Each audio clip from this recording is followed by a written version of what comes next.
এই আমি জিনিসটা তাহলে আবার একটু মনে মনে খুশি হইতে পারি যে আর্জেন্টিনা বিদায় নিচ্ছে। আর্জেন্টিনা যে যা খেলছে এই খেলাটা নিয়ে আমি আসলে খুবই ডিসঅ্যাপয়েন্টেড। কিন্তু ডিসপয়েন্ট হলো বা একটা মজার বিষয় যে আর্জেন্টিনার সাথে কিন্তু রেফারিরাও খেলছে। আর্জেন্টিনার সাথে রেফারি, ফিফার পরিচালক কমিটি, পরিচালনা পর্ষদের সকল সদস্য খেলছে। ফিফার এক ধরনের পক্ষপাতমূলক আচরণ, এটা একদম পরিষ্কার সারা পৃথিবীতে দেখা যাচ্ছে, পরিষ্কার। একদম শুধুমাত্র এটা মানে চূড়ান্ত আর্জেন্টাইন ফ্যান ছাড়া সবাই বলবে এটা আসলে গড নোজ, আর তারাই ভালো জানে।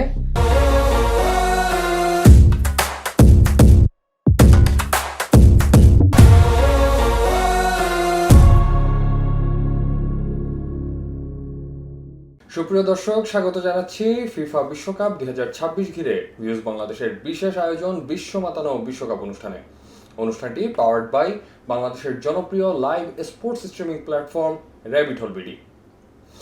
আপনারা উপভোগ করলেন কোয়ার্টার ফাইনালের শেষ ম্যাচ। শুরু হতে যাচ্ছে আগামী 15 তারিখ থেকে সেমিফাইনাল, এবং আজ সকালেই আর্জেন্টিনার খেলার মাধ্যমে শেষ হলো কোয়ার্টার ফাইনালের ফাইনাল ম্যাচ। সেটা নিয়ে আজকে আলোচনা করব এবং পরবর্তী ম্যাচগুলো নিয়েও আলোচনা করব। আমাদের সঙ্গে আজকে উপস্থিত আছেন ভিউজ বাংলাদেশের সিনিয়র সাব এডিটর সিয়াম তানজিল হক, এবং বরাবরের মতোই উপস্থিত আছেন ভিউজ বাংলাদেশের চিফ রিপোর্টার হীরা তালুকদার। সিয়াম ভাই আপনাকে স্বাগতম, হীরা ভাই আপনাকেও স্বাগতম। আছেন, কেমন আছেন আপনারা? ভালো আছে ভাই। আপনারা আমরা একটু মজা দিয়ে শুরু করি। ব্রাজিল, আপনি স্পেন, আপনার দল তো উঠে গেল ভাই। কিন্তু আনফরচুনেটলি আর্জেন্টিনা যে যা খেলছে এই খেলাটা নিয়ে আমি আসলে খুবই ডিসঅ্যাপয়েন্টেড। কিন্তু ডিসপয়েন্ট হলো বা একটা মজার বিষয় যে আর্জেন্টিনার সাথে কিন্তু রেফারিরাও খেলছে। মানে সেটাই বলছি, 11 জনের সাথে 12 সেটাই জন বলছি। কিন্তু মানে এটা শুধু একটা- রেফারিরা খেলছে না, আর্জেন্টিনার সাথে রেফারি, ফিফার পরিচালক কমিটি, পরিচালনা পর্ষদের সকল সদস্য খেলছে। মানে আমার এখন মনে হচ্ছে যে শুধু ফিফা না, ট্রাম্পও খেলতেছে আসলে আর্জেন্টিনার সাথে। সরি, আমি প্রথমে সিয়াম ভাইয়ের কাছে আসি যে কোয়ার্টার ফাইনাল তো আসলে পুরো ম্যাচই দেখলেন। গতকালকে নরওয়ে ভার্সেস ইংল্যান্ডের ম্যাচ ছিল এবং আর্জেন্টিনা ভার্সেস সুইজারল্যান্ডের ম্যাচ আজকে সকালে অনুষ্ঠিত হলো। ভাইকিংস ভার্সেস ব্রিটিশরা, এটা আসলে খুব হাড্ডাহাড্ডি একটা লড়াই হয়েছিল এবং আমরা আসলে খুব মানে কেউ কাউরে নাহি ছাড়ে সমানে সমান টাইপের একটা খেলা, কে কাকে আসলে ছেড়ে সেমিফাইনাল সিকিউর করবে। যেমন আমি মনে মনে চাচ্ছিলাম যে নরওয়ে সিকিউর করুক, কারণ হালান্ডের এবারের খেলার পারফরমেন্স খুব ভালো ছিল, কিন্তু আসলে দিন শেষে ভাইকিংসরা সেই ইতিহাসের পুনরাবৃত্তির মতো কিন্তু ভাইকিংসরা ইংল্যান্ডের কাছে পরাজয় বরণ করলো। তো এই ম্যাচটা দিয়ে শুরু করি যে নরওয়ে ভার্সেস ইংল্যান্ডের ম্যাচটা কেমন দেখলেন? এই ম্যাচটা আসলে আপনি যেটা বললেন যে যতটা হাড্ডাহাড্ডি এমনি মানে ট্যাকটিক্সে, কিন্তু মাঠের ক্ষেত্রে আসলে নিয়ন্ত্রণটা কিন্তু ইংল্যান্ডের কাছেই ছিল। হ্যাঁ, কারণ হচ্ছে যে আপনি দেখেন যে যদি স্ট্যাটস দেখি, হীরা ভাই আরও ভালো বলতে পারবে, যে স্ট্যাটস যদি দেখি যে শট কিন্তু নিয়েছে দুইটা দলই মোটামুটি সমান কাছাকাছি, কিন্তু ইংল্যান্ডের শট অন টার্গেট কিন্তু অনেক বেশি ছিল। ইয়েস। আর নরওয়ের যেটা আমি দেখেছি যে আর্লিং হাল্যান্ড যে ডি বক্সে ওর কাছে বল সার্ভ করা, ওই জিনিসটা কালকে কিন্তু নরওয়ে ওইভাবে করতে পারেনি ইফেক্টিভলি। আমি দেখতেছি যে আর্লিং হাল্যান্ডও কয়েকটা শট নিয়েছেন, কিন্তু তিনি দূরের থেকে শট নিয়েছেন। হ্যাঁ, তো দূরের থেকে শট নিয়েছেন এবং সবগুলোই, যেমন ব্রাজিলের সাথে একটা দুর্দান্ত শটে তিনি কিন্তু গোল করলেন, যেটা ড্যানিয়েলের পায়ের ফাঁক দিয়ে চলে গিয়ে গোল হলো। কিন্তু এরকম তো সব সময় হয় না। তো গতকালকের ম্যাচে আমাদের একটা মিস শট ছিল, তার অন টার্গেটে ছিল না। আর মূল যেই জিনিসটা ইংল্যান্ডের ক্ষেত্রে সবচেয়ে সহায়তা করেছে যে কালকে আমি দেখলাম যে ইংল্যান্ডের কোচ তিনি বুকায়ো সাকাকে তিনি নামান নাই, থমাস টুখেল তিনি 3 জন মিডফিল্ডারকে নামিয়েছেন। অ্যান্টনি গর্ডন ছিল বাম পাশে, মাঝখানে বেলিংহাম, ডান পাশে ছিল হচ্ছে মাদুয়েকে। এই যে মাদুয়েকে নামলো বুকায়ো সাকার পরিবর্তে, এইটা ইংল্যান্ডকে অনেক বড় বুস্ট দিয়েছে। এবং ওইখানে যে মিডফিল্ড তাদের তাহলে, আর ডেকলান রাইস তো ছিলেন, ডেকলান রাইসের সাথে আরেকজন ছিলেন মিডফিল্ডে। তো এই যে 5 জনের মিডফিল্ড, অপরদিকে আপনার নরওয়ের মিডফিল্ডে ছিল মাত্র 3 জন, ডেভিড বার্গ আর ওদের যে মার্টিন ওডেগার্ড, তো ওদের আরেকজন ছিল সেন্টার ডিফেন্সিভ মিডফিল্ডার। তো ওদের 3 জনের সাথে এই 5 জনের মিডফিল্ড ওরা অনেক বেশি ডমিনেট করেছে এবং পাসও অনেক বেশি ছিল। তো এইখানেই ইংল্যান্ড আর কি মূল খেলাটা নিয়ন্ত্রণে নিয়েছে। আর এই ক্ষেত্রে বেলিংহামের জন্য যেটা সুবিধা হয়েছে যে বেলিংহাম এই ক্ষেত্রে এর পাশাপাশি হ্যারি কেনও আমরা দেখছিলাম নিচে নেমে এসে পকেট তৈরি করছিলেন, তখন বেলিংহাম ফরওয়ার্ড রান মেক করতে পারলেন এবং তিনি কিন্তু জোড়া গোল কালকে করলেন। তো এই যে ট্যাকটিক্যাল যে ব্যাটেল, এইটা ইংল্যান্ড আমার মনে হয় খুব ভালোভাবে জিতে নিয়েছে। এবং এতে অবশ্যই আমি ক্রেডিট দিতে চাই যে তাদের জার্মান যে কোচ থমাস টুখেল, তাকে এবং যে তিনি যেইভাবে যে মিডফিল্ডের নিয়ন্ত্রণটা তার দরকার সেটা তিনি আগেই চিন্তা করে রেখেছেন, এবং সেই অনুযায়ী সে একজন ফরওয়ার্ডের বদলে একজন একটু ডিফেন্সিভ মাইন্ডেড অ্যাটাকিং মিডফিল্ডার তিনি নামিয়েছেন। এই ট্যাকটিক্সটা ইংল্যান্ডের জন্য কালকে খুব আশীর্বাদ হয়েছে বলে আমি মনে করতেছি। আচ্ছা, আমি একটু হীরা ভাইয়ের কাছে আসি। ভাই, এই নরওয়ে ইংল্যান্ডের ম্যাচটায় আমরা যেমন মানে সবাই দেখি যে প্রত্যেকটা দলের একটা আলাদা বিশেষত্ব থাকে, যে এই দলটা এই খেলার জন্য স্পেশালিস্ট। ইংল্যান্ডের খেলার বিশেষত্বটা আমি আসলে কালকে ধরতে পারি নাই, যে মানে ওরা যেমন স্পেন মিডফিল্ডের জন্য খুব স্ট্রং একটা টিম, আবার ফ্রান্স অ্যাটাকিং এর জন্য। তো ইংল্যান্ডের আসল বিশেষত্বটা কি, এটা যদি একটু জানতে চাই। ইংল্যান্ড আসলে কালকের আপনি যদি টোটাল খেলাটা বলে এখন পর্যন্ত, আমি বলবো যে ইংল্যান্ডের খেলা আমি যদি ধরেন যে একদম এই নকআউট পর্বের শুরু থেকে, অথবা ধরেন আরও আগে যে একদম গ্রুপ পর্বে, ইংল্যান্ড কিন্তু একই ধাঁচে খেলে আসছে মোটামুটি। হ্যাঁ, ইংল্যান্ড কখনোই খুব ভালো খেলছে না, কখনোই একদম খারাপ খেলছে না, মোটামুটি একটা স্ট্যান্ডার্ড রাখছে। এবং তারা জানে ম্যাচটাকে, বড় ম্যাচ ছোট ম্যাচ কীভাবে ম্যাচ বের করতে হয় তারা কিন্তু জানে ইংল্যান্ড। তারা সেই পরিমাণে টমাস টুখেল কিন্তু জানে যে কীভাবে চেঞ্জটা করতে হবে, খেলোয়াড়রা জানে, এখানে জুড বেলিংহাম জানে, এখানে কেইন জানে যে কীভাবে অ্যাটাকটা করতে হবে, কখন পেছনে যেতে হবে, কখন সামনে যেতে হবে। আপনি দেখেন কালকে সাকাকে নামায় নেয়। হ্যাঁ, তারা জানে যে আমার আজকে দ্রুত গতির উইঙ্গারের থেকে মিডফিল্ডটা বেশি শক্তিশালী করা দরকার, সেন্টার ব্যাকটা বেশি আটোসাটো করা দরকার এখানে। কারণ হচ্ছে যে নরওয়ে যেন কোনো ধরনের কোনো স্পেস না পায়, কারণ আর্লিং হল্যান্ড যেন একটা মোটামুটি একটু বিচ্ছিন্ন হয়ে যায়। তারা কিন্তু প্রতি ম্যাচ টু ম্যাচ তারা কিন্তু সেটাতে সফল হয়েছে এত, হ্যাঁ অবশ্যই সফল হয়েছে, এবং তারা এতটাই ম্যাচ বাই ম্যাচ খেলে। আপনি এই জন্য দেখবেন যে একদম ঘড়ির কারণে ইংল্যান্ড যেইভাবে করে একদম কম্পিউটারাইজড খেলাটা খেললো এই টুর্নামেন্টে, সবসময় খেলে যেভাবে করে, হারা জেতা পরের কথা, এটা অনেক সময় ভাগ্যেরও ব্যাপার থাকে।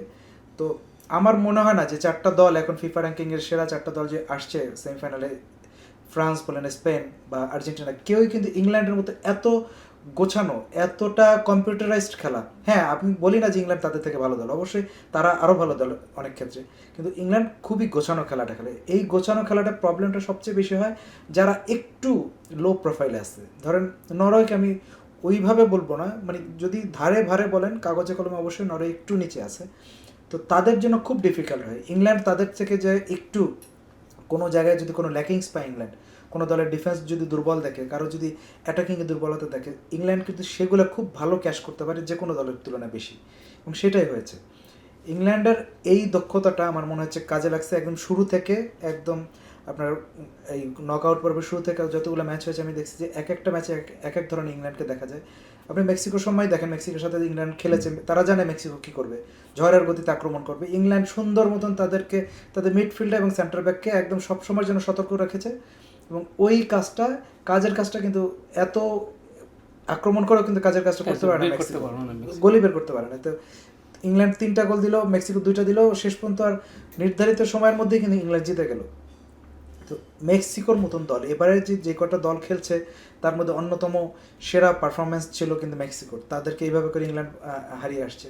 সো আমি বলবো যে ইংল্যান্ড এটা খুব দারুণ কাজ করছে, বিশেষ করে তাদের ডেক্লান রাইস কালকে দুর্দান্ত খেলেছে, হ্যারি কেন এবং আপনার জুড বেলিংহাম তো 2টা গোল করেছে, এবং পুরো ম্যাচের সে ইয়ে করছে। জুড বেলিংহাম কিন্তু আপনি জানেন খুব একটা রিস্কের মধ্যে কালকে খেলেছে, তার একটা ম্যাচে কিন্তু হলুদ কার্ড আছে আগের ম্যাচটাই। এই হলুদ কার্ডটা কোনোভাবে যদি সে বলেছে যে এটা আমার ঘটতেই পারতো, আমাকে গত এক সপ্তাহ ধরে আমার মা আমাকে এই ইয়ে করেছে, এটার ব্যাপারে সারাক্ষণ আমার বাসায় বসে কাউন্সেলিং যেটা এটা করেছে, আমি যেহেতু কোনোভাবেই হলুদ কার্ড নাই, সে বলেছে যে আমাকে বারবার বলেছে যে এই ব্যাপারে তুমি রেফারির সঙ্গে কথা বলবা, মাঠে নেমে ছোটোখাটো বিষয় তার সাথে কথা বলবা, তুমি যখন ট্যাকল তুমি গোলের জন্য ইয়ে করবা, কিন্তু কোনোভাবে যেন এই ধরনের কোনো দুর্ঘটনা না ঘটে।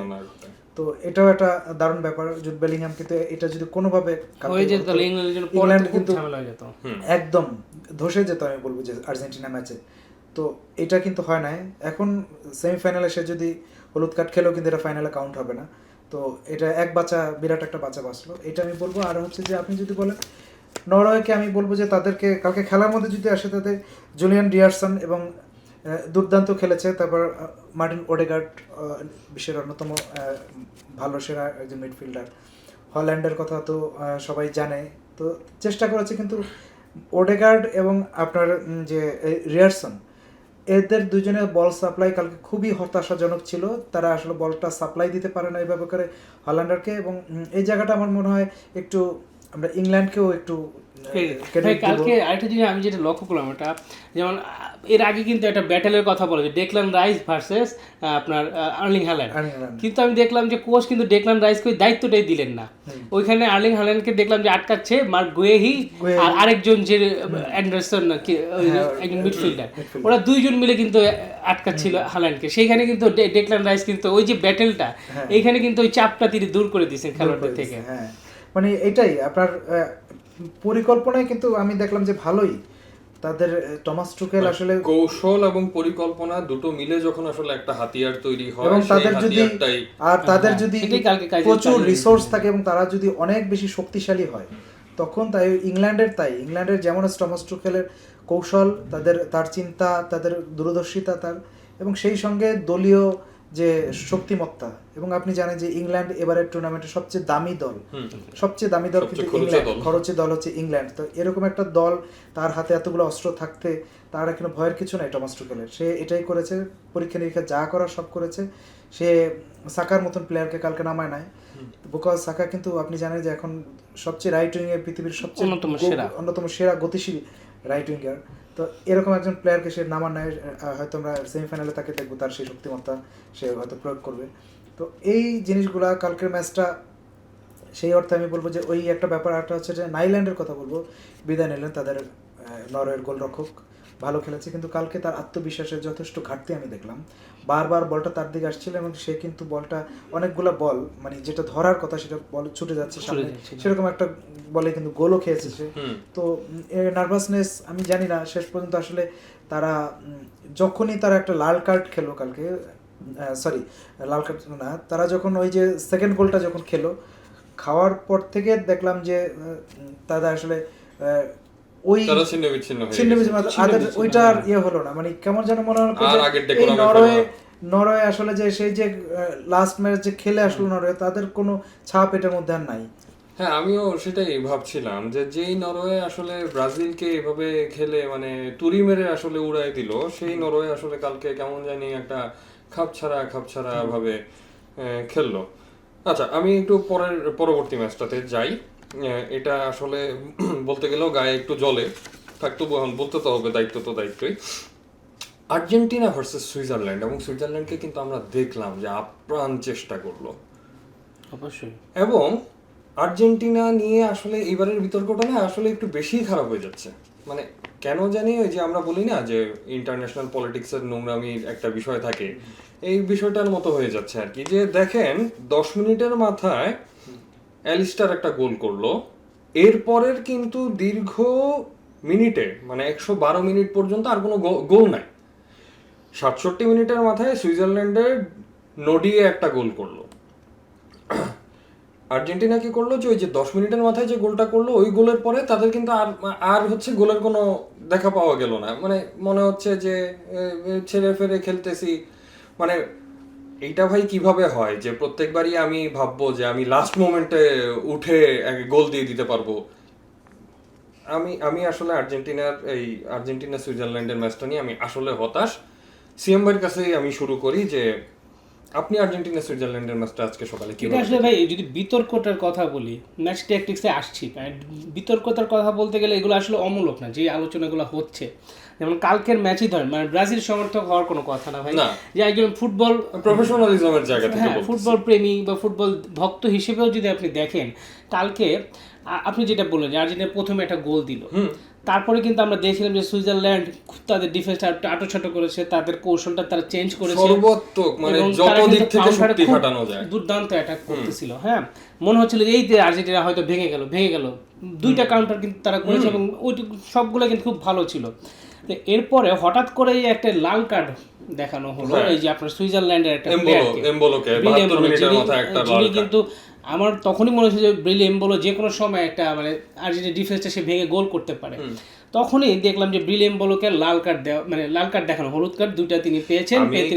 লাল কার্ড নিয়ে যদি বলি যে আমি আপনাকে লাস্ট একটা টক শোতে বলছিলাম যে নেইমার বল জড়িয়ে ফেলে দিল লামিন ইয়ামালকে, এবং সেইটা কিন্তু অতীতের পরিসংখ্যান যদি ঘাটি, অতীতের ম্যাচ প্রিভিউ যদি পোস্ট প্রিভিউ যদি ঘাটি, যে এটা লাল কার্ড হওয়ার মতো অফেন্স ছিল, সেই জায়গায় কারো কোনো মাথা ব্যথা ছিল না। তো কালকের এটা আসলে আমি বলবো এটা কোনোভাবে লাল কার্ড হয় না, মানে এটা তাকে দেওয়ার প্রশ্নই ওঠে না। মানে হলুদ কার্ড দিয়েছেন রেফারি, কিন্তু ওইটা দেওয়ার ওখানে প্রশ্ন ওঠে না। কারণ এখানে প্রথমে দেখা গেলাম যে আপনার ভিআরে দেখা গেল যে তার সাথে কিন্তু বডি কন্ট্যাক্ট হয়েছে। হ্যাঁ, তো ধরলাম যে বডি কন্ট্যাক্ট যদি নাও হয়, তারপরেও তিনি কিন্তু যে প্লেয়ারটাকে হলুদ কার্ড দিয়েছেন তিনি কিন্তু ছিল অফেন্সে, তিনি ডিফেন্সে ছিলেন না, তিনি কিন্তু অফেন্স ছিলেন। তো এইসব ক্ষেত্রে তো বেনিফিট অফ ডাউট কিন্তু অফেন্সে যে প্লেয়ারটা থাকে, অ্যাটাকে থাকে, তার পক্ষেই যায়। তো সেই দিক দিয়ে একে তো বডি কন্ট্যাক্ট হয়েছে, সেই সূত্রেই হলুদ কার্ড হয় না। দ্বিতীয়ত তিনি ছিলেন অ্যাটাকে, হ্যাঁ, তো সেই সময় তো আপনার বডি মুভমেন্ট ওইভাবে থাকে না, তো সেই সময় হলুদ কার্ড দেখানোর প্রশ্ন ওঠে না। তিনি যদি ওটা বোঝাই যাচ্ছিল যে উনি এটা ইচ্ছাকৃতভাবে পড়েন নাই, তো ইচ্ছাকৃতভাবে যদি ওইরকম হয়, এইসব ক্ষেত্রে আমি সবসময় দেখেছি যে বেনিফিট অফ ডাউট যারা অফেন্সিভ প্লেয়ার থাকে তাদের ক্ষেত্রেই যায়। কিন্তু কালকে দেখলাম যে কীভাবে যেন হুট করে সেই প্লেয়ারটার একটা হলুদ কার্ড ছিল কি না, এই বিধায় আরেকটা হলুদ কার্ড দেওয়া হলো এবং তাকে লাল কার্ড দিয়ে তখন এর পরে কিন্তু সুইজারল্যান্ড 10 জনের টিমে পরিণত হয়ে যায়। তারপরে কিন্তু স্বাভাবিকভাবে একটা আর্জেন্টিনার মতো একটা এত ভালো দল, তাদের বিপক্ষে আপনি যখন 10 জন নিয়ে খেলবেন, স্বাভাবিকভাবে আপনি অনেক দুর্বল হয়ে পড়বেন, মানসিকভাবে দুর্বল হয়ে পড়বেন। আপনি খেলাও তো আপনি 10 জন নিয়ে 11 জনকে মোকাবেলা করা খুব কঠিন। হ্যাঁ, তার মানে ওদের তো 9 জন খেলছে, আর্জেন্টিনা খেলছে সেখানে 10 জন, তো এটা খুব কঠিন হয়ে গেছে সুইজারল্যান্ডে। পরে আর সুইজারল্যান্ড এখান থেকে ফিরতে পারেনি।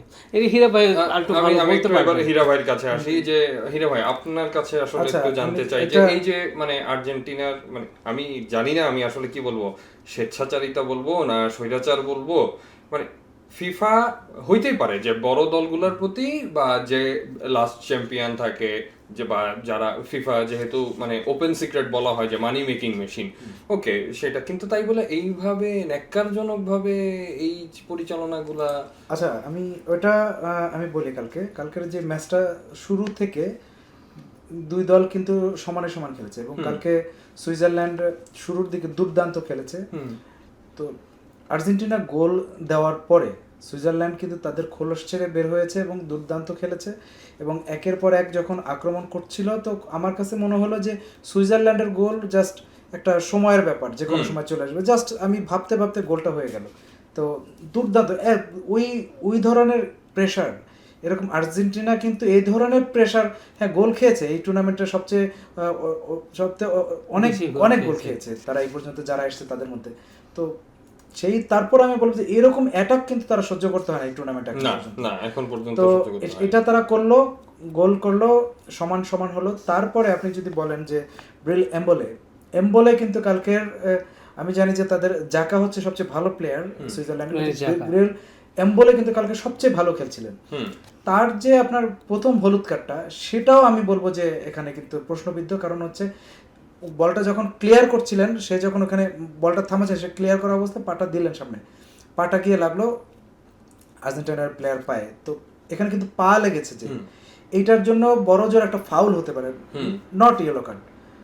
এরপরে যেটা হলো, সিএম ভাইয়েরা ব্যাখ্যা করলো সেকেন্ড হলুদ কার্ডটা যদি আমরা ধরেও নেই সে ইচ্ছাকৃত, এটা আমার মনে হয় না ইচ্ছাকৃত, তারপরে যদি আমরা ধরেও নেই ইচ্ছাকৃত, এখানে কিন্তু তার পড়ে যাওয়ার কারণে এখানে কিন্তু আর্জেন্টিনান প্লেয়ার কিন্তু পড়েন নাই, পড়েছে কিন্তু এমবোলে নিজেই। তার পড়ে যাওয়ার কারণে আর্জেন্টাইন ওই প্লেয়ারকে রেফারি হলুদ কার্ড দিল। হলুদ কার্ড দেওয়ার পরে সে ভিআরে দেখলো যে না, সে পা লাগালো, এমবোলে পা লাগাইছে ওই আর্জেন্টাইন প্লেয়ারের ইচ্ছাকৃতভাবে। আর্জেন্টাইন প্লেয়ার তো পা লাগার পরে তার তো কিছু হয় নাই, সে তো ব্যথাও পায় নাই, সে তো বলছে যে হ্যাঁ তুমি কেন দিচ্ছ, তাহলে এটা তুমি সর্বোচ্চ এটা করতে পারো যে ভিআর দেখে, যেহেতু সে নিজে থেকে আর্জেন্টাইন প্লেয়ার এটা করে না, তার ইয়েলো কার্ডটা উড্ডো করে বাতিল করে, হ্যাঁ এটা যেহেতু খেলাটা বন্ধ হয়েছে, হয় সে এখানে একটা নিউট্রাল বল পজিশন করবে, যে একটা ড্রপ দিয়ে বলটা ছাড়বে, অথবা একটা থ্রো দিয়ে দেবে তাদের পক্ষে, অথবা আরো বেশি হলে করতে পারে কি, যে এটা আর্জেন্টিনার পক্ষে একটা ফাউল দিতে পারে, ফাউল দিয়ে একটা স্পট কিক, একটা ফ্রি কিক দিতে পারে। সেইটা না করে সে উল্টা এই হলুদ কার্ডটা তাকিয়ে দিল। এটা কি এক ধরনের রাগ থেকে, জিত থেকে, ক্ষোভ থেকে, ব্যক্তিগত শত্রুতার মতো এরকম মনে হলো যে তুমি আরেকটা হলুদ কার্ড খাইছো। আর এমবোলেই ভালো খেলছে, যেহেতু আপনি তাদের যে সেরা যে স্ট্রাইকার, উনি কিন্তু কালকে খেলতে পারে না, এই যে সুইজারল্যান্ডের এমবোলে কিন্তু তাদের দুজনের স্ট্রাইকার, একজন খেলতে পারে না, এমবোলেই তাদের একমাত্র স্ট্রাইকার ছিল। এমবোলেকে যদি এখান থেকে সরিয়ে দেওয়া যায় এবং এমবোলেকে যদি এমনিতেও যদি চেঞ্জ করতো তারা সুইজারল্যান্ড, এমবোলের পরিবর্তে আরেকজনও নামাতো, তারপরেও কিন্তু সুইজারল্যান্ডের প্রবলেম হতো এমবোলের খেলার কারণে। সেখানে টোটাল একজন কম নিয়ে এমবোলের মতন প্লেয়ারকে বাদ দিয়ে তারপরে সুইজারল্যান্ডে কিছু থাকেই না, কারণ সুইজারল্যান্ড তো ওই লেভেলের দল না, ইংল্যান্ড, স্পেন, ফ্রান্সের লেভেলে দেন, তাদেরও একটা শক্তিমত্তার একটা সীমাবদ্ধতা আছে। ওই সীমাবদ্ধতার মধ্যে এইটা করার পরে মনে হচ্ছে তারা কিছুক্ষণ লড়াই করেছে এবং তারপরে মনে হচ্ছে হাল ছেড়ে দিয়েছে, এবং তারা যতক্ষণ পেরেছে যে আমরা ওই কিছুক্ষণ ঠেকানোর পরে যতক্ষণ পারি ঠেকাবো, না হলে নাই। এটা নিয়েও কিন্তু দুর্দান্ত বিতর্ক হচ্ছে, এটা হওয়াটাই স্বাভাবিক। মনে হয় সবচেয়ে বেশি হতাশাজনক ফিফা বিশ্বকাপ এবার দেখছি আমরা।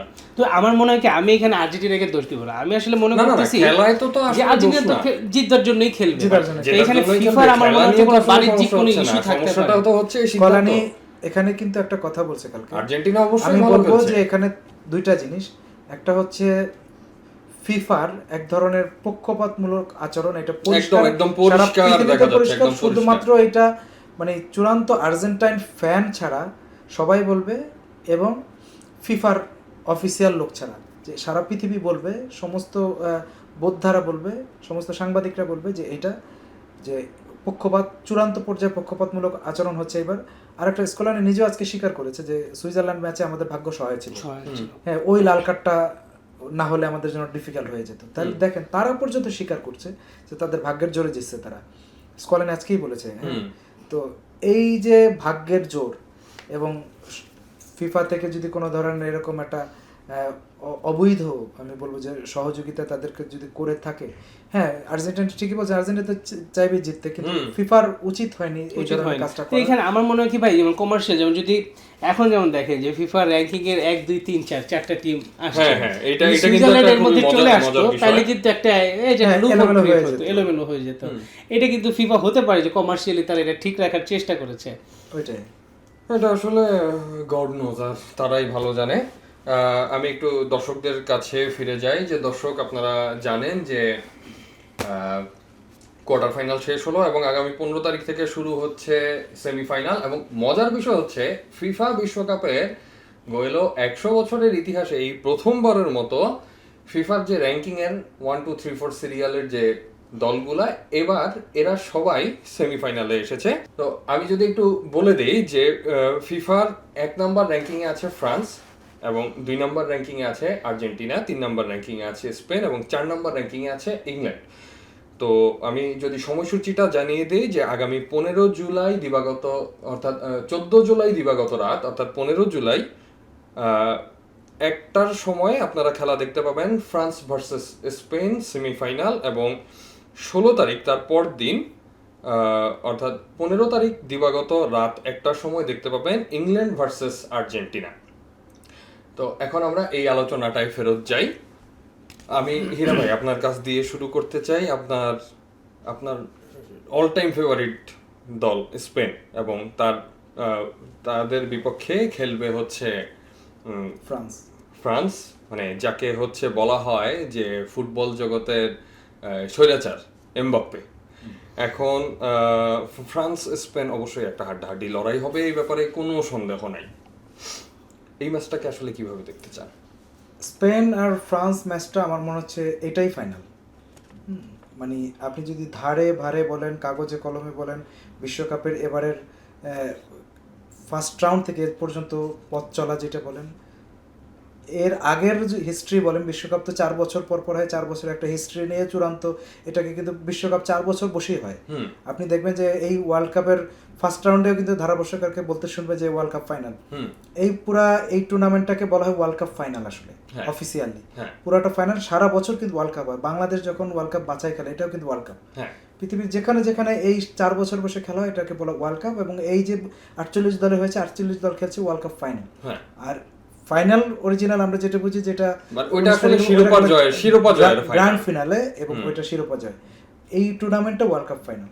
তো এই 4 বছরের এই ধারাবাহিকতা যদি বলি, সবচেয়ে সেরা দুইটা দল যদি বলেন, তাহলে একটা হলো স্পেন আর একটা হচ্ছে ফ্রান্স। তো গত ইউরোতেও দেখেন আপনার এই দুই দল সেমিফাইনালে খেলেছে। তো এখানে অল ইউরোপের একটা প্রথম সেমিফাইনালটা, সেখানে স্পেন এবং ফ্রান্স, আমি বলবো যে দিক থেকে বললে 50-50 চান্স একদম নিঃসন্দেহে। কারণ ফ্রান্স যেইভাবে করে এই টুর্নামেন্টে খেলেছে শুরু থেকে দুর্দান্ত একটা ছন্দে, তাদের অ্যাটাকিং মিডফিল্ড ডিফেন্স দারুণ কাজ করেছে এবং ওইভাবে করেই তারা কিন্তু এই সেমিফাইনাল পর্যন্ত এসছে। কোনো সন্দেহ নয় যে এতে তাদের পথ চলা একদম অন্যদের থেকে একদমই আলাদা এবং দুর্দান্ত। আর স্পেন যদি বলেন, এখানে স্পেনও যেভাবে করে আসছে সেটাও কিন্তু একেবারে মানে ক্লিন আসছে। পুরা টুর্নামেন্ট এখন পর্যন্ত একটা মাত্র গোল হজম করেছে এবং এটা কিন্তু স্পেন জানাতানো বিষয় জানাতানো না। ব্যাপার, পুরা হ্যাঁ। টুর্নামেন্টে একটা গোল হজম করে এখন পর্যন্ত সেমিফাইনাল খেলার আগ পর্যন্ত একটা গোল আর কারো রেকর্ড না, আর কারো নাই এটা। তো এই ব্যাপারটা, এবং তারা কিন্তু দীর্ঘ সময়, আপনি জানেন বিশ্ব রেকর্ড করেছে তারা, যে কত মিনিট পর্যন্ত, যে 600 কত মিনিট একদম ক্লিন শিট, একটাও গোল খায় না এই বেলজিয়াম ম্যাচে গোলের আগে।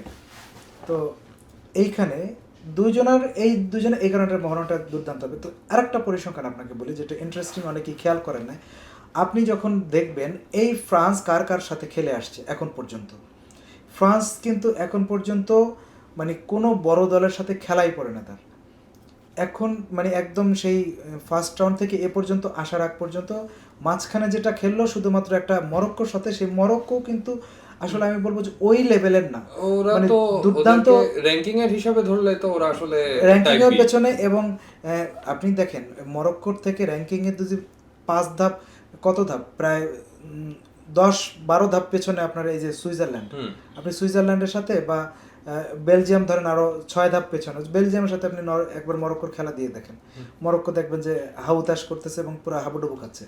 তো র্যাঙ্কিং দিয়ে এটা আসলে বিচার করা যাবে না। র্যাঙ্কিং কিন্তু অনেকেই আগানো থাকে, পেছনে থাকে।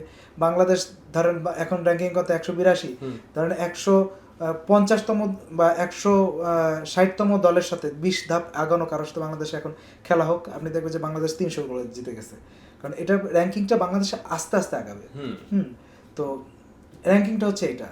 আর যদি বলেন যে মরক্কোর সাথে যে ওই ম্যাচটা কিন্তু মরক্কো আপনি দেখেছেন যে একদম অসহায়তা সমর্পণ। ফ্রান্সের পুরা টুর্নামেন্টে এই প্রথম ফ্রান্স একটা দল পেল খেলার মতন, যে যাদের সাথে খেললে আসলে বোঝা যাবে ফ্রান্সের শক্তি কতটুকু। আপনি এতদিনের খেলা থেকে কোনোদিনই বুঝবেন না যে সে কতটুকু, কি কোন ক্যাটাগরির, আসল ক্যাপাসিটিটা কত, তারা আসলে কতদূর যেতে পারে, তাদের আসলে ডিফেন্সে কতটুকু শক্তি, তারা মাঝমাঠটা কিভাবে কন্ট্রোল করে। এবং স্পেন যদি ধরেন, স্পেন কিন্তু পরীক্ষাটা দিয়ে আসছে। লাস্ট ম্যাচে কিন্তু বেলজিয়াম দুর্দান্ত একটা টিম। বেলজিয়াম আগের ম্যাচে আপনি জানেন যে ইউএসএ, হ্যাঁ, আমেরিকা কিন্তু ফিফা র্যাঙ্কিংয়ে অনেক আগানো এবং তাদের স্বাগতিক, তাদেরকে কিন্তু আকাশ থেকে মাটিতে নেমে 4 গোল দিয়ে 1 হালি দিয়ে কিন্তু বিদায় করে দিয়ে আসছে বেলজিয়াম। সেই একই ধারাবাহিকতা স্পেনের সাথে খেলেছে, কিন্তু স্পেনের সাথে হঠাৎ করে তারা স্টার্ট করে কিন্তু থেমে গেছে। তারা দেখছে না, স্পেনের সাথে যদি আমি খেলতে যাই তাহলে আমার আজকে আবার উল্টা আমার 4টা খাইতে হবে। পরে সে করলো কি, পুরা তাদের মিডফিল্ডারে কভার করে নিচে নেমে আসতো সব, এবং তারা আবার সেই চিরাচরিত স্পেনের সাথে সবাই যেটা খেলে, ডিফেন্স এবং কাউন্টার অ্যাটাক, এই খেলাটা খেলে তারা, তারপর আমি বলবো স্রোতের বিপরীতে তারা একটা গোলও দিয়েছে। গোল দেওয়ার পরেও, হ্যাঁ, এই গোল দেওয়ার পরেও কিন্তু কোনো স্পেন সমর্থকের মনে হয় না যে স্পেন আজকে হারবে।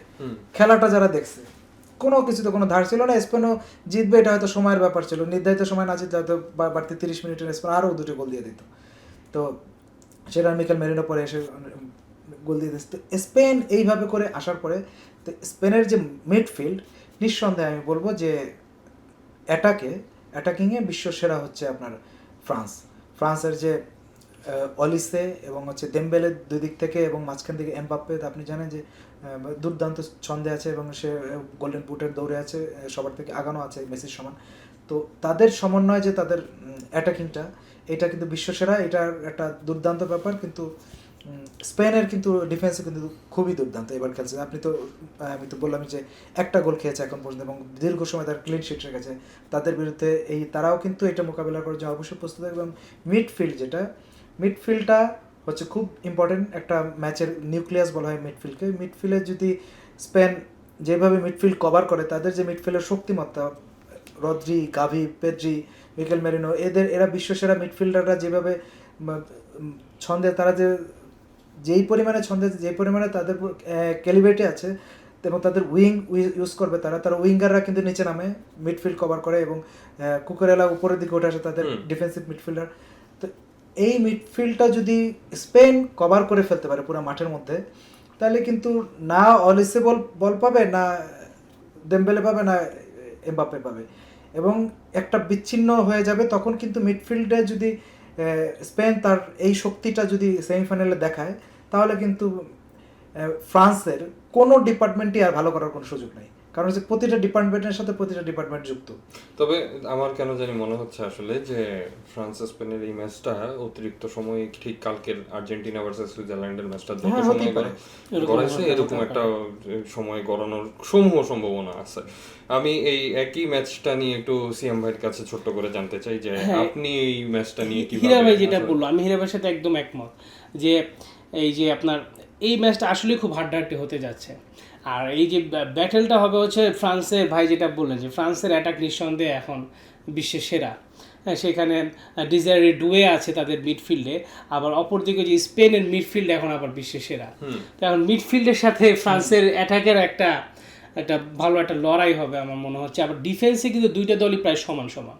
ডিফেন্সে যেমন তবে স্পেনের ডিফেন্স একটু ভালো করছে বেশি, ফ্রান্সের ডিফেন্সও এতটা খারাপ না, যেমন জুস কোন। তবে ফ্রান্সের ডিফেন্সের একটা প্রবলেম হলো যে জুস কোন্ডে বা আপনার হার্নান্দেজ, তাদের একটা প্রবণতা হলো যারা মাঝে মধ্যে ভুল করে বেশে। তো এইটা একটা পার্থক্য গড়ে দিতে পারে, এইটা একটা। আর দ্বিতীয়ত হচ্ছে ভাই যেটা বললেন যে ফ্রান্স যেমন আর্জেন্টিনার মতো, ফ্রান্সেরও কিন্তু এইবারের বিশ্বকাপের পথটা ছিল একদমই সহজ, একদমই মনে হচ্ছে বাটার। হ্যাঁ, তারা একদম খুব সোজা সাপটা পথ ধরে তারা এসেছে এবং তাদের ওই রকম পরীক্ষা দিতে হয়নি। অপরদিকে আপনি দেখেন স্পেনকে কিন্তু পর্তুগালের বিপক্ষে একটা বড় প্রথম থেকে শুরু করে পরীক্ষা দিতে হয়েছে, তারপরে আবার বেলজিয়ামের সাথে পরীক্ষা দিতে হলো। এখন বড় দলগুলোর সাথে যখন একটা দল খেলে, তখন কিন্তু তারা কিন্তু নিজেদের দুর্বলতার জায়গাগুলো দেখতে পারে। এখন স্পেন কিন্তু তারা জানে যে পর্তুগালের সাথে যখন যারা খেলছে, পর্তুগাল এবং যে বেলজিয়ামের খেলাটা দুই দল কিন্তু দুই ধরনের খেলা খেলে, এবং দুই ধরনের খেলার সঙ্গেই স্পেন কিন্তু মানিয়ে আসছে। তবে এখানে না, এবং তারা কিন্তু তাদের দুর্বলতা সম্পর্কে জানে। একটা ছোট্ট বিষয় থাকে এইটাতে, যেমন এই ধরনের খেলা খেললে যেটা হয় যে মানে নিজের অভিজ্ঞতা যেমন ঝালাই করে নেওয়া যায়, আবার কিন্তু এই বড় একদম প্রথম থেকেই খুব মানে স্ট্রং টিমের সাথে পরিশ্রম করে খেলে আস্তে আস্তে লাস্টের দিকে কিন্তু এসে হচ্ছে পাওয়ার লসেরও একটা বিষয় থাকে, সেটাও একটা রিস্ক ফ্যাক্টর থেকে যায়। এটা কিন্তু আবার উল্টা করছে। আমরা কিছুক্ষণ আগে কথা বলছিলাম, এই সিএম ভাই আমাকে বলছিল যে স্পেন এবার দেখছেন যে পুরো টুর্নামেন্টে যখন যা দরকার এবং পাওয়ার কিভাবে এনার্জি রাখতে হয় একটা পর্যায়ে এসে থেমে গেছে। সে যদি পারলে কিন্তু গোল দিতে পারতো, ওই চেষ্টা না করলে সে তার শক্তি সঞ্চয় করছে পরের ম্যাচের জন্য। বারবারই এটা পর্তুগালের সাথে করেছে, পুরা ম্যাচটা তারা শক্তি রেখে রেখে যে যাই আমরা এই পর্যন্ত 90 মিনিটে না পারলে আমরা অতিরিক্ত সময় গিয়ে গোল দিব, 90 মিনিটে গোল দিয়ে দিল। আবার বেলজিয়ামের সাথেও যখন একই ধরে, হ্যাঁ সে কিন্তু পারে অ্যাটাকে যেতে পারে, কিন্তু নিজেদের মধ্যে খেলছে, বেলজিয়ামকে বল দিচ্ছে না, বেলজিয়াম দৌড়াচ্ছে, তো আবার একটা গোল দিয়ে আবার থেমে গেছে। মানে যখনই দরকার ফাস্ট খেলার, তারা করে কি স্পেন দেখবেন বারবার প্রতিটা ম্যাচে, এই লাস্ট দুইটা ম্যাচে দেখলাম 10 মিনিটের জন্য প্রচণ্ড স্পিড দেয়, প্রচণ্ড গতি দিয়ে খেলার একটা রেজাল্ট বের করে আবার ইয়ে করে। এবং তাদের খেলার কারণে, স্পেনের এই খেলার কারণে, তারা স্পেন জানে বড় দলকে কিভাবে নিজেদের শামুকের মধ্যে প্যাকেট করে রাখতে হয়। এটা কিন্তু পর্তুগালের মতন তারকা সমৃদ্ধ দলকেও করেছে, এবং সুপার গতিসম্পন্ন একটা দল বেলজিয়াম, তাকেও কিন্তু তাদের মতন করে আবার তাদেরকে প্যাকেট করে রেখেছে। আবার এইখানে ভাই একটা কার্লো আনচেলত্তির একটা কথা বলতে চাই। কার্লো আনচেলত্তি যেমন বলেছেন, ব্রাজিলের কোচ, তিনি কিন্তু মাস্টার মাইন্ড। তো তিনি বলেছেন যে বিশ্বকাপ সবসময় এরকম দল জিতে তারা যারা ডিফেন্সে ভালো, যারা গোল খায় না, যারা গোল বেশি দেয় তারা, যারা গোল কম খায় স্বাধীনতা অর্জনের চেয়ে স্বাধীনতা রক্ষা করা যতটা কঠিন, ঠিক তেমনি গোল খাওয়ার চেয়ে কিন্তু গোল খাচ্ছে না, গোল খাওয়ার চেয়ে গোল ঠেকিয়ে রাখাটা ততটাই কঠিন। আমি একটু পরবর্তী ম্যাচটাতে চলে যাই, হীরা ভাইয়ের কাছে আসি যে আমার আসলে বিরক্ত আর্জেন্টিনা ইংল্যান্ড ভার্সেস আর্জেন্টিনা কি হবে আসলে। আমি একটু বলি, হ্যাঁ আমি রাগ থেকে বলছি না, ক্ষোভ থেকে বলছি না, আমি খেলার অবজারভেশন থেকে বলছি যে আর্জেন্টিনা ইংল্যান্ডের কাছে, মানে ইংল্যান্ডের যে সক্ষমতা আছে, তারা আর্জেন্টিনাকে প্যাকেট করে ফেলার মতো সক্ষমতা রাখে। এখন এটা কি আদৌ হবে কিনা? না, এটা যদি বলেন আপনি এই শক্তিমত্তা যদি চিন্তা করেন, তাহলে আবারও কিন্তু এই ম্যাচটা কিন্তু 50-50। হ্যাঁ, তো এখানে যেটা হয়েছে যে আর্জেন্টিনার সুবিধাটা আমি বলি যে আর্জেন্টিনার যে গতিসম্পন্ন যে এই যে অ্যাটাকিং, তাদের আপনি দেখবেন যে আর্জেন্টিনা যখন মেসি যখন খেলে, এবং মেসির সঙ্গে কিন্তু এখন হুলিয়ান আলভারেজ কিন্তু দুর্দান্ত, লাউতারো হ্যাঁ, মার্টিনেজ, অনেক ফিরে বেটার আসেন, পারফরম্যান্স। comeback করেছেন একটা হুলিয়ান goal আলভারেজ দিয়ে। কিন্তু এখন কিন্তু আবার ফর্মে চলে আসছে, লাউতারো মার্টিনেজ খেলছে এখানে, সেও কালকে গোল দিয়েছে, এবং যেই গোলটা দিয়েছে আমি এটা চোখে দেখার মতন একটা গোল, মানে এইভাবে করে বলটাকে সুইং করে বলটা বাইরে দিয়ে এসে ভিতরে ঢুকে কিচ্ছু করার ছিল না এখানে গোলরক্ষকের। তো সুইজারল্যান্ডের তো এই ধরনের প্লেয়ার যখন এটা যে কোনো সময় মেসি ছাড়াও যে আর্জেন্টিনা পারে সেটাও কিন্তু কালকে প্রমাণ হলো, এবং তাদের গোলটা আর্জেন্টিনার সাথে আর্জেন্টিনা কিভাবে সাপোর্ট নিয়ে আসছে বা এটা কোনো সন্দেহ না যে ফিফা তাদেরকে হেল্প করছে। হ্যাঁ, আমরা প্রথম দিকে কিন্তু মনে করছিলাম যে মেসির কাঁধে ভর দিয়ে আসলে হ্যাঁ, আর্জেন্টিনা, সেটা কিন্তু কিন্তু সেটা কালকে কালকে তারা মনে হচ্ছে মিথ্যা প্রমাণ। আর্জেন্টিনা- কালকে আবার কালকে কালকে তারা লাউতারো সেটা- মার্টিনেজ এবং এই যে হুলিয়ান আলভারেজ কিন্তু মার্টিনেজ যে গোলটা করলো, এটা হচ্ছে যে এই ধরনের গোল যদি তারা করতে পারে, এটা মেসি যদি করতো আমি কিন্তু তারপরে বলতাম যে মেসি করছে, মেসি অফ রাখলে, লাউতারো মার্টিনেজ গোল দিল, মানে এখন মেসি তার মানে রিটায়ারমেন্টে চলে গেল, আর্জেন্টিনা কালকে আসলে যদি এরপরে যে মেসি নাও খেলে তারপরেও কিন্তু আর্জেন্টিনার চান্স আছে যে ফাইনালে যাওয়ার। তো এইটা হচ্ছে ব্যাপার যে এখানে একটা আর্জেন্টিনা বিরাট একটা শক্তি কালকে আমি দেখলাম, এবং টোটাল যখন তারা অপোনেন্ট, কিন্তু আর্জেন্টিনার আমি একটা জিনিস আমার কাছে একটু খটকা লাগলো, আমি জানি না আপনারাও এটা দেখবেন, দর্শকরা এটা মিলিয়ে নিতে পারেন, যে আর্জেন্টিনা যখনই কোনো প্রেসারে পড়ে তারা কিন্তু একদম গুটিসুটি হয়ে মারে, হ্যাঁ একদম, তখন আর কিন্তু তাদের সেই খেলাটা, তাদের ওই ধারটা কমে যায়। অ্যাটাকিং ওইসব দেখা যায় না, কিন্তু যেটা আমরা ফ্রান্সের মধ্যে বা ইংল্যান্ডে বা স্পেনের মধ্যে এটা দেখি না, তারা প্রেসারে পড়লো একই ধরনের খেলা খেলে। খেলা খেলে। আর্জেন্টিনা কিন্তু হতাশ হয়ে সব নিচে নেবে এবং তারপর গেলে বল ঠেকাবে, ডিফেন্সিভ খেলা খেলবে, অতিরিক্ত সময় এবং নিয়ে ওই যাবে। সময় তারপরে হচ্ছে যে তারপর আবার গোলও খেয়ে যায়, এটা ঠেকায় রাখতেও পারে না। তো এই জিনিসটা আর্জেন্টিনার প্রবলেমটা কালকে আমার মনে হলো, এবং বেঁচে গেছে এখানে সুইজারল্যান্ড ছিল।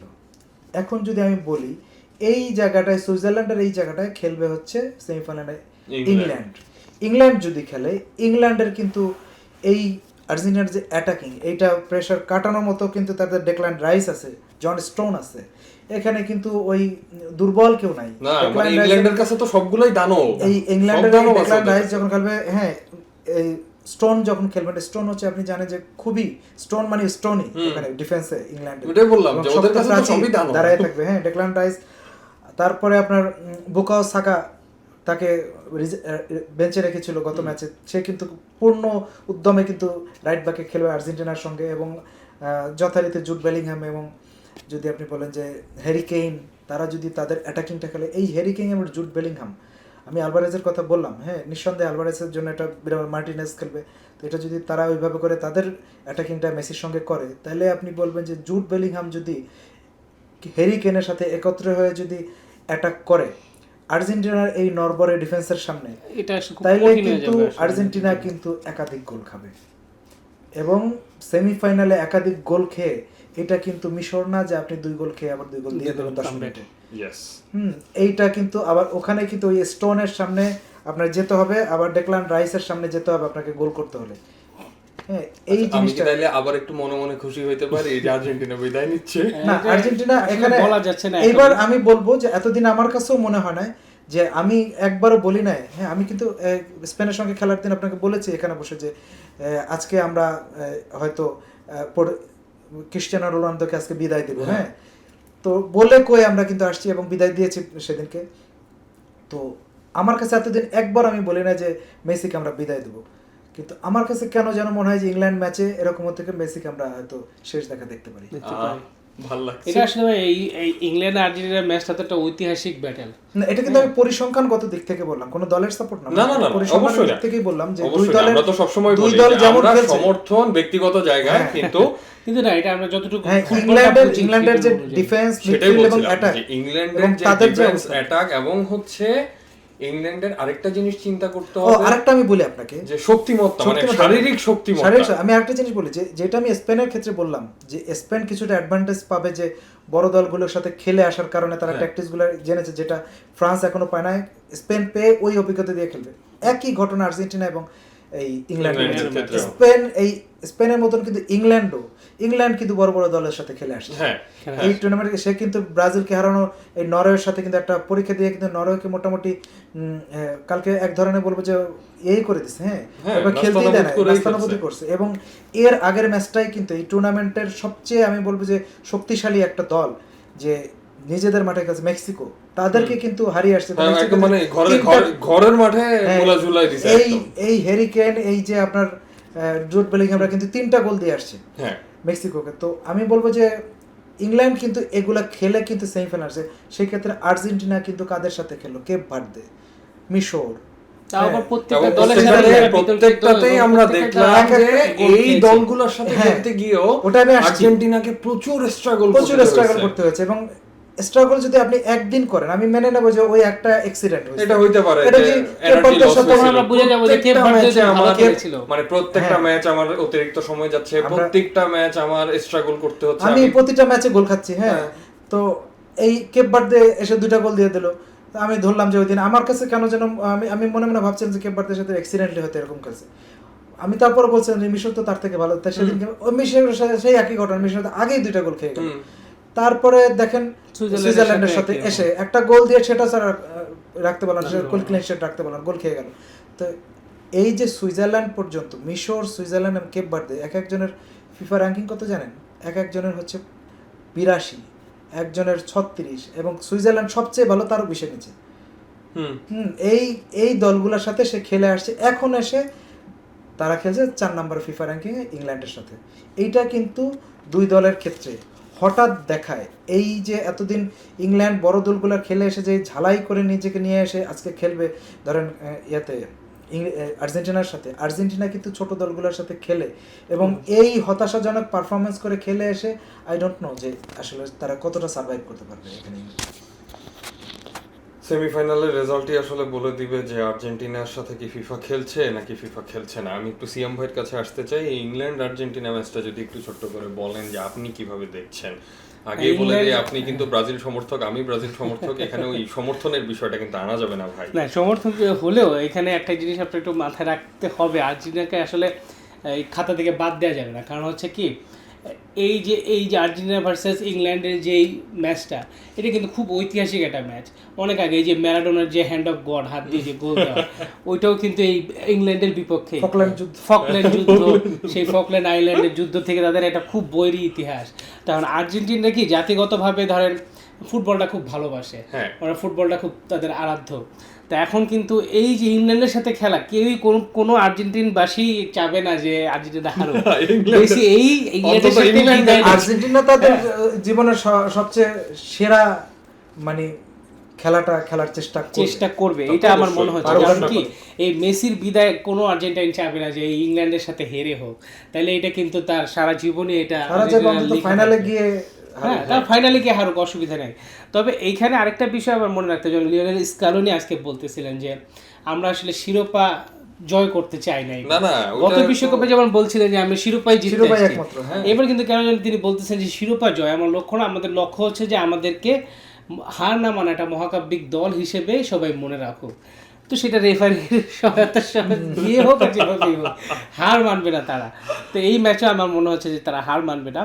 তো কিন্তু এই ক্ষেত্রে আবার আর্জেন্টিনার ডিফেন্সের যে অবস্থা আপনি দেখেন, যে ভাই যেটা বললো, আমি ভাইয়ের সাথে এটাতে একমত যে ইংল্যান্ড কিন্তু খুব ভালো ভালো মোমেন্টসগুলোই কিন্তু আসলে প্লেয়ারদেরকে ওরা খুবই সুইট। ইংল্যান্ড যেমন দেখেন যে আপনার একটা লাল কার্ড খেলো, আমি যদি 10 জনের দল নিয়ে কিন্তু তারা জিতেছে। শকুনি দৃষ্টি আমরা যে শব্দটা ব্যবহার করি বাংলায়, ইংল্যান্ড কিন্তু শকুনি দৃষ্টি রেখে খেলে।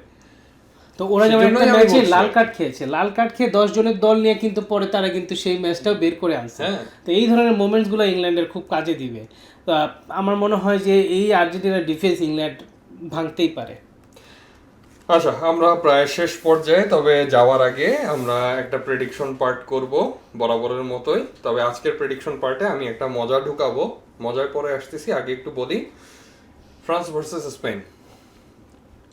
হ্যাঁ, হীরা ভাই দিয়ে শুরু করেন। ফ্রান্স স্পেন, সামগ্রিক বিচার আমার কাছে মনে হচ্ছে যে স্পেন এটা 2-1 গোলে জিতবে। সহমত। সিএম ভাই, ফ্রান্স ভার্সেস স্পেন। আমার কাছে মনে হচ্ছে ফ্রান্স 2-1 গোলে জিতবে। ফ্রান্স 2-1 গোলে জিতবে।